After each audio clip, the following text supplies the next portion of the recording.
выборы же приближаются в Европейский парламент, и там продолжают работать спецслужбы. Причем не только в каждой стране, но и спецслужбы, которые созданы в рамках Европейского Союза.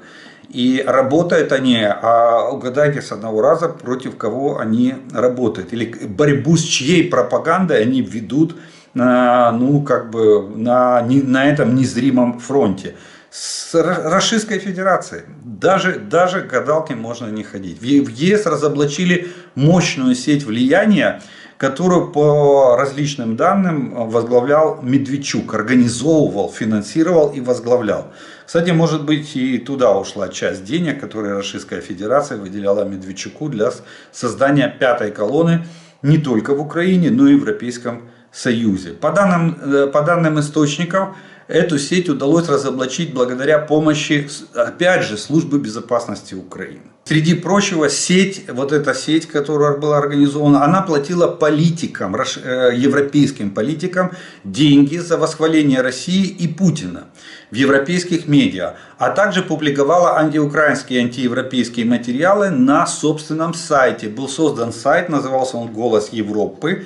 У этой сети агентурной цель — это провести в парламент как можно больше пророссийских политиков. Сайт «Голос Европы» Медведчук запустил вместе с бывшим генпродюсером телеканала 112 Украина Артемом Марчевским.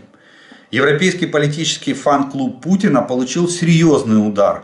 Ведь сейчас многие евродепутаты требуют тщательного расследования российского влияния и наказания своих коллег, которые отрабатывали деньги Российской Федерации.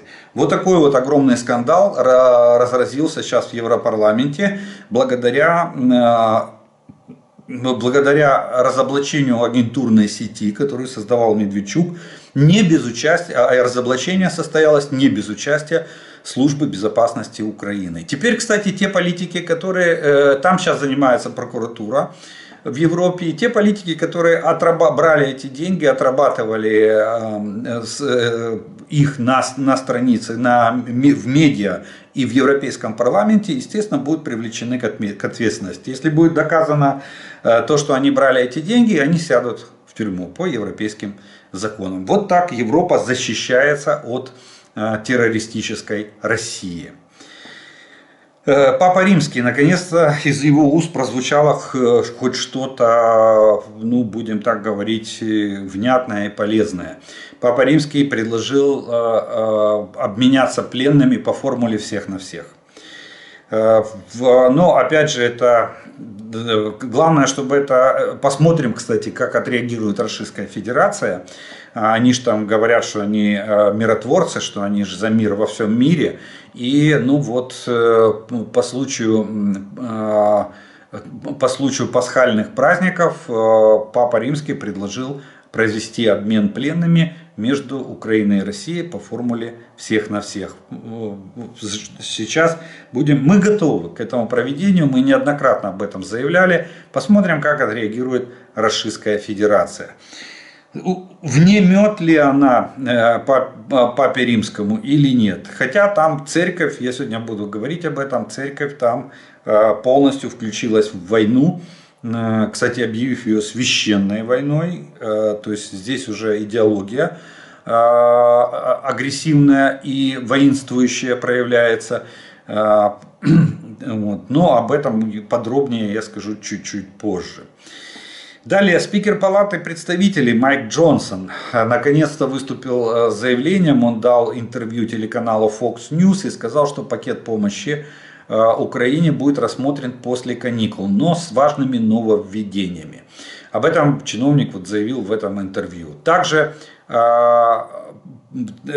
тут же в этот пакет Израиль и Тайвань, рассмотрение которого тормозится еще с осени прошлого года. То есть полгода уже, даже больше уже, этот пакет завис в воздухе. В частности, среди нововведений, о которых упомянул спикер, это переформатирование пакета в суду, в кредит, которую страны смогут вернуть, когда будет удачный момент.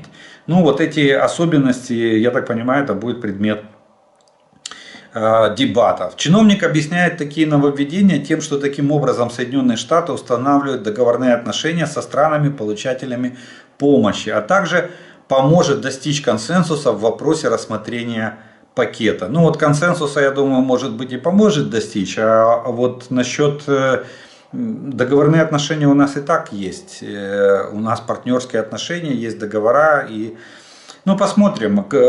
Он упомянул еще про законопроект под названием РЭППО, который позволит американцам использовать конфискованные активы российских олигархов для финансирования помощи Украины. Так что закон РЭППО, знаете, если бы мы могли использовать арестованные активы российских олигархов, чтобы позволить украинцам бороться с ними, россиянами, это просто песня. Прокомментировал такую новость спикер Палаты представителей. Рассмотрение пакета планируется сразу после окончания каникул. Периода работы, они сейчас на каникулах, работают в округах, а 9 апреля начинается заседание в Палате представителей Конгресса Соединенных Штатов, который и там и будет вынесен этот законопроект на рассмотрение.